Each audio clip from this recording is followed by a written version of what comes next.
If only she knew the baby left at her door, knew her secret, she would have refused to carry it.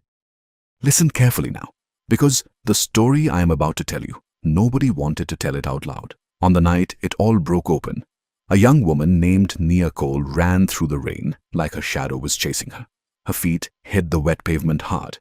Her chest burned, and in her arms, wrapped in a cloth as gold as firelight, was a baby. Not her baby. She had no baby, but there she was, running, soaking, crying, while giant screens on the city walls flashed her face above ugly words. Miracle Girl exposed. People pressed phones against windows to film her. Some screamed her name like a curse. The baby did not cry. It did not blink. It only stared at her face, the way a judge stares at a guilty woman. Nia looked down at it, chest heaving, rain washing her mascara into rivers down her cheeks. "Why did they bring you to me?" she whispered. The baby wrapped its tiny fingers around hers, slowly, firmly, like it had always known her, like it had been waiting for this very moment for a long, long time. That grip told her everything, and she was not ready. To understand how Nia ended up running through that rain, you must go back. You must see the room she came from. She lived in a flat on the 4th floor of a building that wheezed like a sick old man. The pipes above her ceiling dripped in the night. The paint on her walls peeled like old skin. The smell of her neighbors' cooking, stale oil, fried onions, lived inside her clothes, no matter how many times she washed them.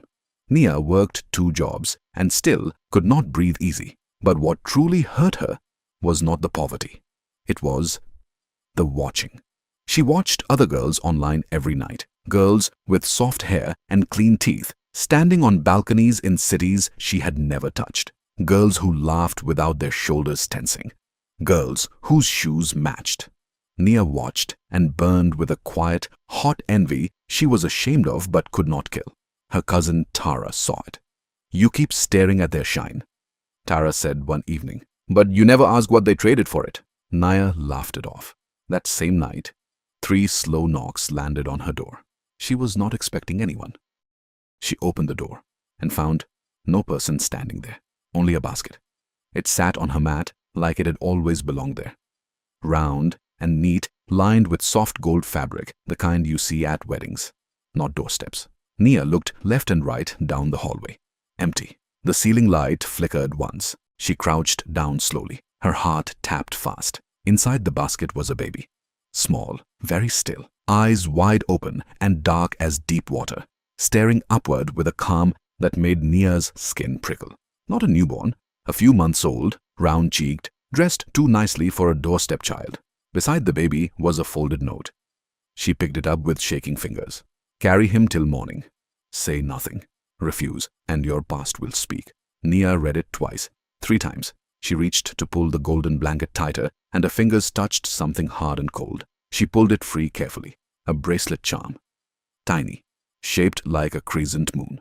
Her mouth fell open. She had lost that charm years ago. She had searched every drawer, every pocket. She had told herself it was simply gone. It was not gone. Nia was still holding the charm when she heard the car below. She moved to the window. A sleek black car sat at the curb, engine low and purring. The door opened. A woman stepped out wearing white leather boots that reached her knees. Her coat was dark. Her perfume somehow reached the 4th floor before she did. Her name was Charity Igwe. Nia did not know that yet. She only knew the woman moved like someone never once told no. Selene looked up at Nia's window. She smiled. Minutes later, she stood inside the flat with perfect posture, looking unbothered by the damp walls and worn carpet. "The baby stays with you tonight," Selene said. "1 night only. No calls, no questions. In the morning, your life begins to change." She described things that made Nia's hands tremble. Real money, work, entry into rooms where girls like Nia were never invited. Tara pulled Nia aside. "This woman came at midnight with a baby and no explanation," she hissed. "Walk away." Nia looked at the charm in her palm, then at Selena. "One thing," Selena added. "Do not tell a lie while holding him, unless you want him to remember it." Nia agreed. Selena left. Tara left angry. Nia sat alone with the baby and the silence. She tried everything. Warm milk. He refused. A gentle song. Nothing. A towel warmed on the radiator. Still nothing. The baby cried without stopping, filling the small flat with sound that pressed against the walls. Nia bounced him, paced the room, checked his temperature. She was not a mother. She did not know these things. She was exhausted, afraid, and beginning to feel like a fool. In frustration, she said what she always said when people pressed her. "I have never hurt anyone in my life." The crying stopped. Immediately, completely, as if someone had cut the sound with scissors. The baby turned its head and looked at her with those dark, still eyes. Not the look of a confused infant, the look of someone who understood every word and knew she was lying.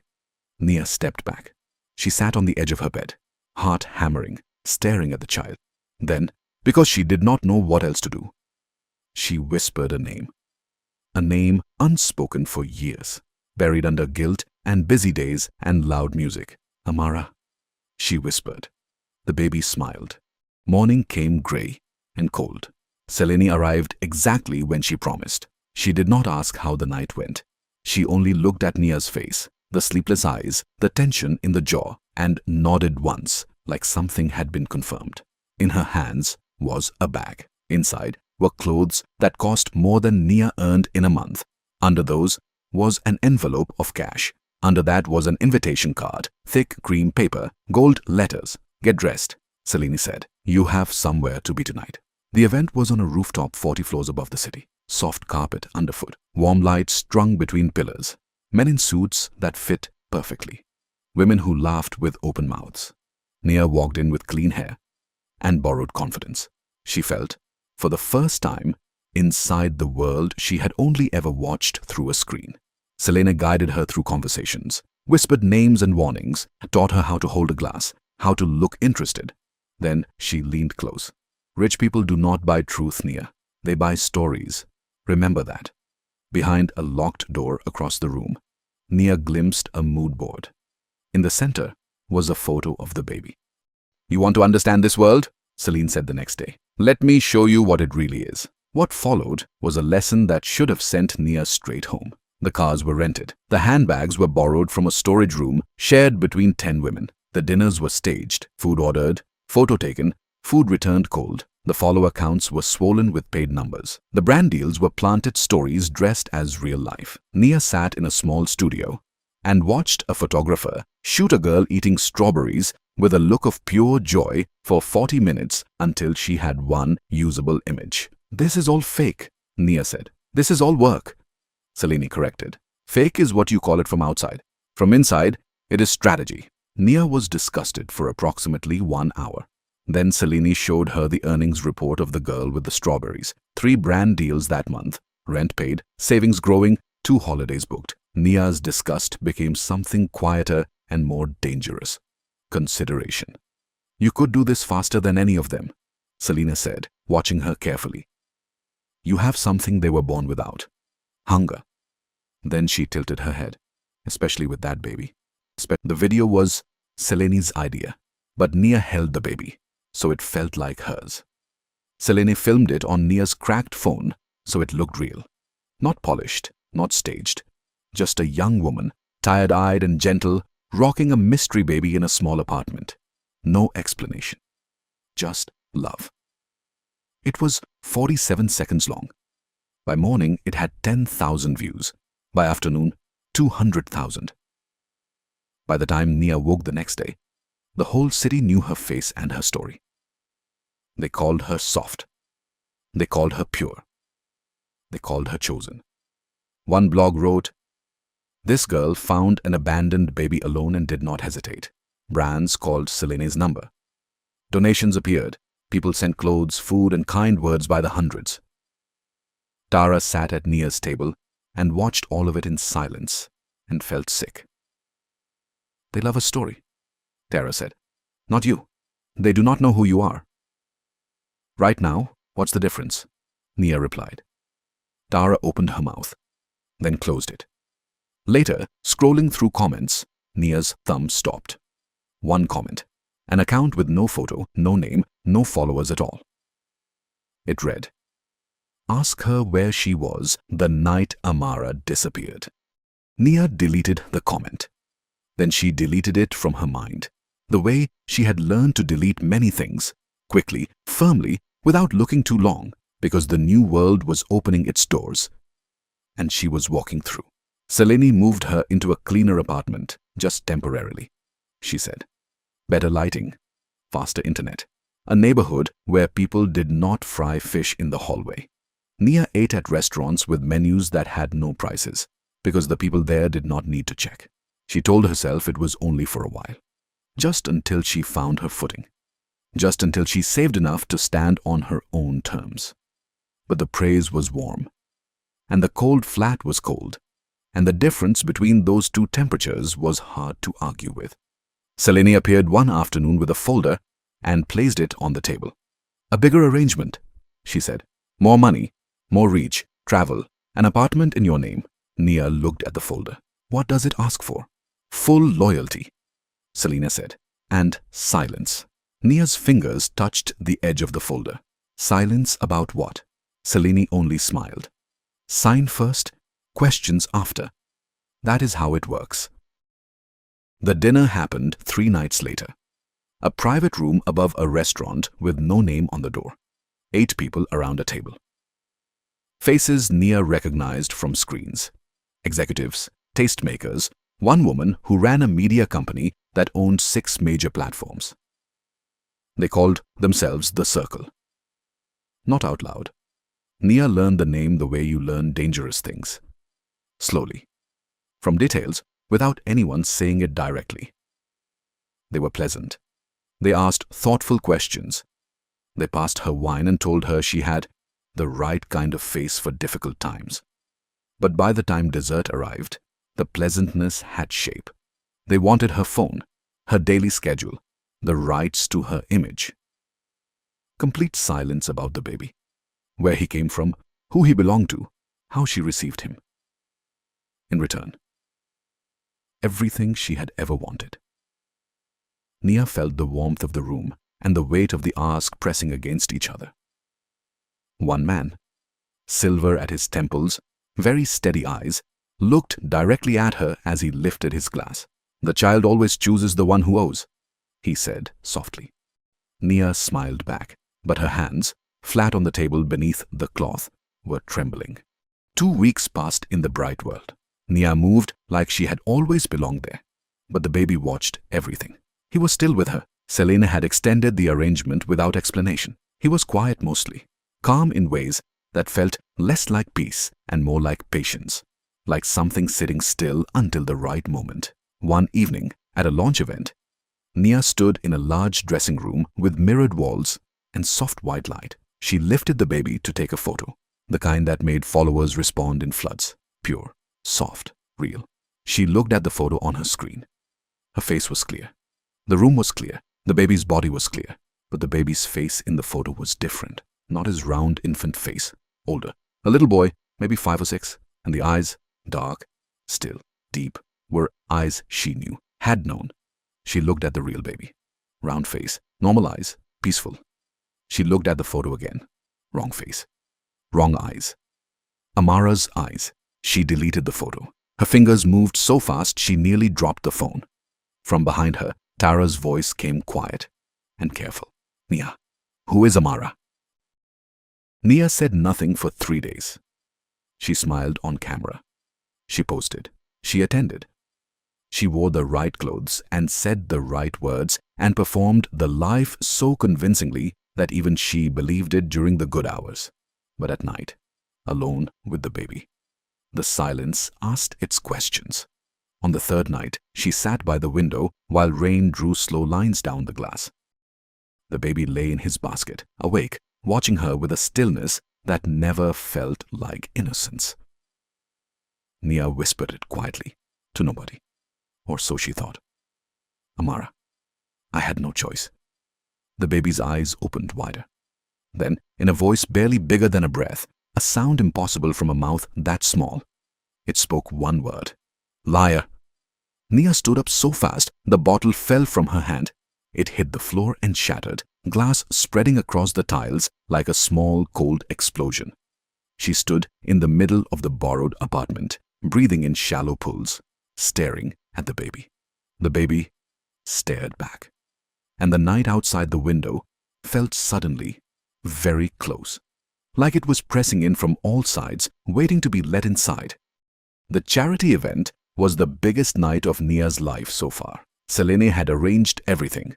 A red carpet, photographers who knew her name, an announcement she would become brand ambassador for a children's wellness foundation, her face on billboards across the city. Nia wore cream and carried the baby, which Selene had insisted upon. "The image needs him," she said. The sponsor was a man named Heron, tall, smooth, smiling with all his teeth. He came to greet Nia just before the official introduction. The baby began to scream, not fussing, not whimpering, a raw, hard scream that cut through the music and turned heads across the room. The baby twisted toward Heron, screaming at him specifically, eyes fixed, face red. Nia panicked. She stepped back, stumbled on the carpet edge, grabbed Heron's arm to steady herself, his jacket sleeve pushed up. On the inside of his wrist, a symbol, small and dark, like a brand burned into skin. A shape Nia had seen before. She had touched it without knowing. Because the same symbol was stitched into the corner of the baby's gold cloth, hidden under a fold. Heron looked at her, not with embarrassment, not with anger, with fear. Selene found Nia after the event and told her to stop making scenes. Her voice was still smooth, but something underneath had gone thin, like ice one boot too heavy from cracking. "You are not here to ask questions," Selene said. "You are here to be seen." That night, Nia lay on the borrowed bed and told herself to sleep. The baby was quiet in his basket. The city hummed outside. Then she heard it. 3 knocks. Exactly like before. Slow, deliberate, even. She opened the door. The hallway was empty. The ceiling light buzzed. The carpet stretched in both directions with no one on it. But on the floor before her doorstep was a small pile of grey ash, perfect and still, like something had burned and gone cold. On top of the ash, placed with care, was a small white card, 2 words, 1 name, Mama Saddi. Nia picked it up with 2 fingers, like it might bite. She turned to go back inside.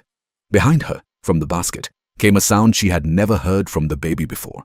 Soft, gentle laughter. In the empty room, in the dark, for no reason at all, the baby laughed. The address on the card led her beneath the city. Nia walked 20 minutes before she found the fabric shop. Shuttered, dark, a hand-painted sign swinging in the wind. She pushed the door. It opened. At the back, behind bolts of cloth and hanging beads, was a staircase going down. She descended. The basement smelled of 3 things: burning herbs, cold metal, and something older.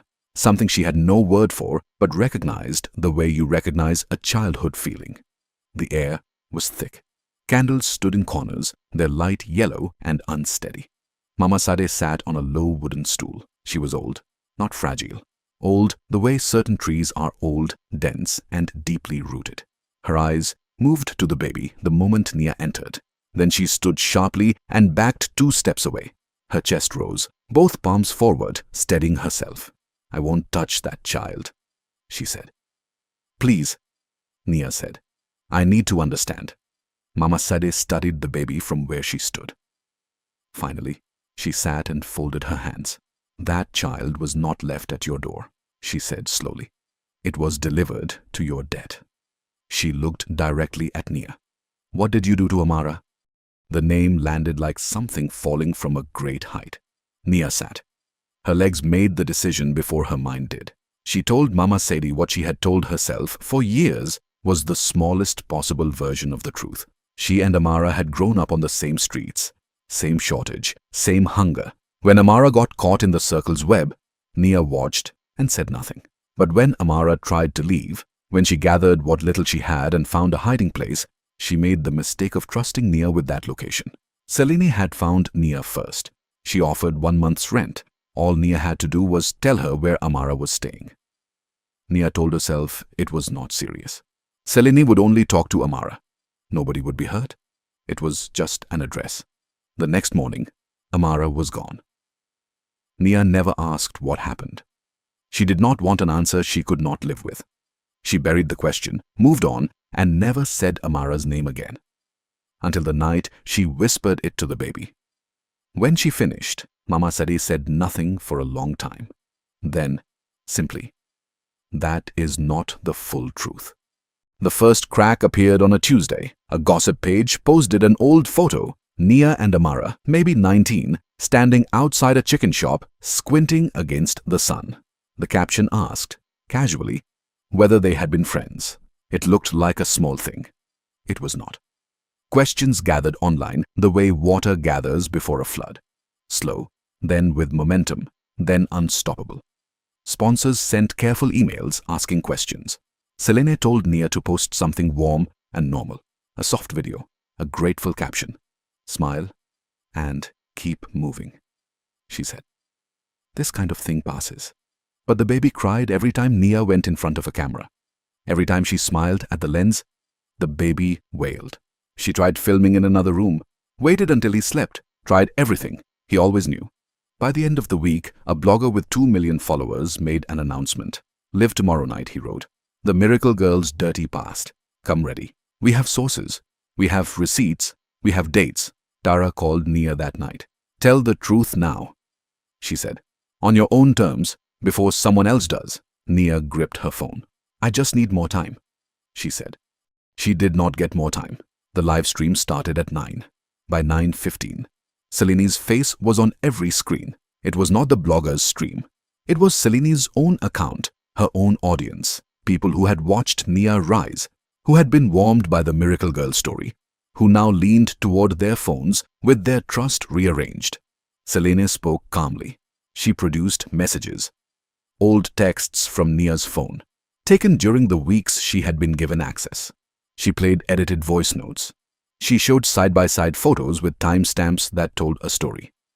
Nia had used a helpless baby to build a career on performance and self-interest. The circle vanished. Numbers disconnected. Heron released a statement of concern.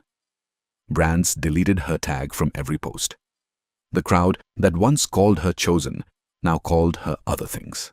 Tara sat beside Nia on the floor of the borrowed apartment, both watching it happen in real time.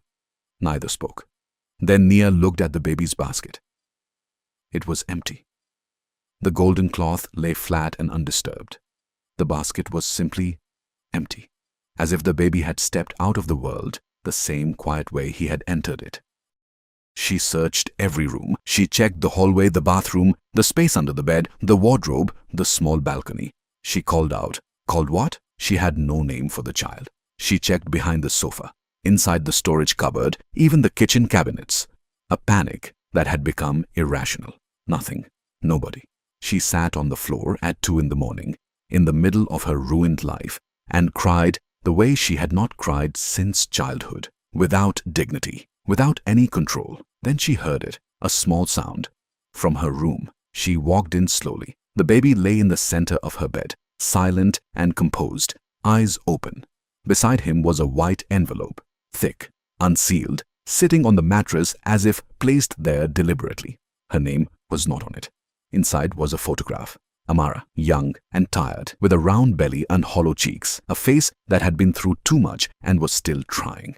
Written on the back in handwriting Nia recognized from birthday cards, borrowed notebooks a decade ago. "If I vanish, tell Nia the child is hers to carry."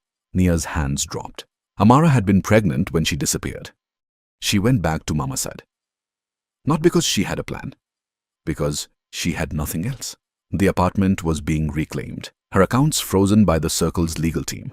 Her face on the internet was a wound strangers poked for entertainment. Mama Said was already at the door when she arrived, as if she had been expecting her since yesterday. Inside, the candles burned different colors. The baby was quiet on Nia's hip. That familiar stillness about him, those dark, watchful eyes. "I want power," Nia said. She had practiced it on the walkover. She said it plainly, without shame. Mama Sade did not look surprised. She looked tired. "Power from this place feeds on truth," she said. "Other people's and then yours. I don't care," Nia said. Mama Sade prepared the ritual slowly, naming what each thing meant. At the end, she asked Nia to press her thumb to the baby's golden cloth. Just briefly. Just once. Nia pressed. A thin line of blood marked the fabric. Words appeared, not written by any hand in that room, rising through the gold weave like they had always been there. 3 words. Pay what you owe. Every candle burned brighter. It started quietly. Heron was first. A journalist Nia had never spoken to published a deep investigation into his foundation. The trafficking of young women through charity programs. Financial records buried for years suddenly surfaced.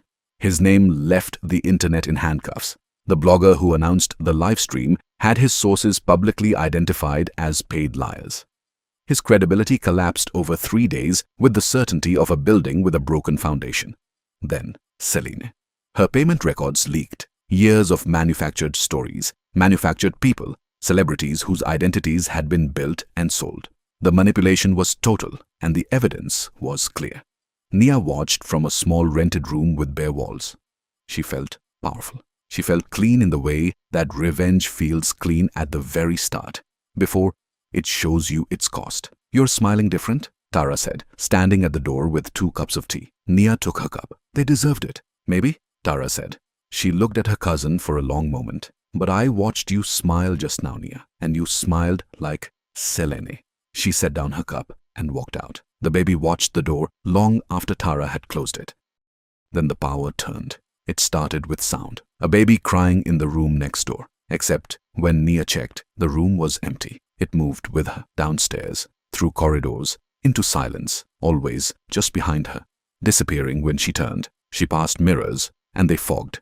Not with steam or breath, just fogged slowly, from the center outward, as if something on the other side was pressing a palm flat against the glass. She woke twice with grey ash on her hands, clean when she slept. Ash in the morning, cool and gathered in her palms like she had been holding something burned. The baby no longer looked at other things, only at Nia. All day, eyes steady, unblinking, patient. Tara came to stay. She did not say why. She just arrived with a bag, set it down, and sat beside Nia on the small sofa. That night, in the dark, the baby spoke again. The same quiet, impossible voice, even smaller than before, but clear in the silence. Tell all. 2 words, a full sentence. Tara turned on the lamp with shaking hands. They looked at each other. Nia, Tara whispered, this ends now, or it takes you with it. She followed the crying. For 3 nights, it moved through the building. On the 4th night, she stood still, listened for its direction, then walked there directly. Out the building, 2 streets over, down a lane behind old shops, to a small chapel with broken windows and a door left open by time. Inside, old wood, cold stone, something faintly green like earth after rain. A figure sat in the far pew. Not a ghost exactly, not fully present. Something between visible the way a reflection in dark water is visible. Amara, older than the photo, worn beyond time. Her eyes held no anger when they found Nia's face. Only the exhaustion of someone who had waited too long in a cold place. She had been taken the morning after Nia revealed her address. Held, used, isolated. She gave birth in secret. A boy, strong and quiet. And before she died trying to leave, she arranged what she could for him. She sent him to Nia, not for punishment, for truth. You did not just tell them where I was, Nia, Amara said. Her voice barely existed. It filled the chapel. You signed the paper. You helped them take my son. The full weight arrived without warning. Not as memory. She had buried it too deep. It arrived as understanding, the way an illness announces itself, not with the first symptom, but the moment you admit you have been sick for weeks. There had been a second offer from Celine. 2 months after Amara disappeared. A document. Legal language, dense and deliberate. The kind you sign without reading when afraid, needing to believe the worst is over. A transfer of guardianship. A child. Unnamed. Surrendered to a private arrangement. Nia had signed it for 3 months' rent and told herself she didn't know what it meant. But she had known. The sharp, hungry part of her, the part that watched rich girls and burned, had known exactly. Back in the small room, Nia sat with the baby. Warm and real. His hand wrapped around her finger the same way it had in the rain on the first night. To keep the power was to let him be taken again. To confess was to lose all of it. She held him tighter. Then she stood, picked up her phone, pressed the button that started the camera. She looked into the lens. She went live. No ring light, no clean background, just Nia, a small room, a baby, and the truth, which she had carried so long that setting it down felt like putting a stone the size of her own body onto the floor. She told them everything. The flat with peeling walls, the envy, the basket at the door, the charm, Selene's offer, Amara's address, given for rent money, the paper signed for 3 months more, the document she pretended not to understand, the baby she helped take before she knew his face, she named the circle. She read from documents she had photographed in Mama Sedi's basement. She showed the symbol, heron's wrist, the cloth. The city watched in silence. Then hundreds of comments appeared. Then thousands. She gave the baby his name. Amara had written it on a second photo in the envelope, Emeka. She held him up to the camera. Then she ended the stream. The apartment was gone. The money was gone. Dara sat beside her and said nothing, only put her arm around Nia's shoulders. Emeka closed his eyes and slept. On the floor, the bracelet charm cracked cleanly in two. Nia, poor again, clean again, breathed. What would you have done? Could Nia ever be forgiven? Or was the confession too late?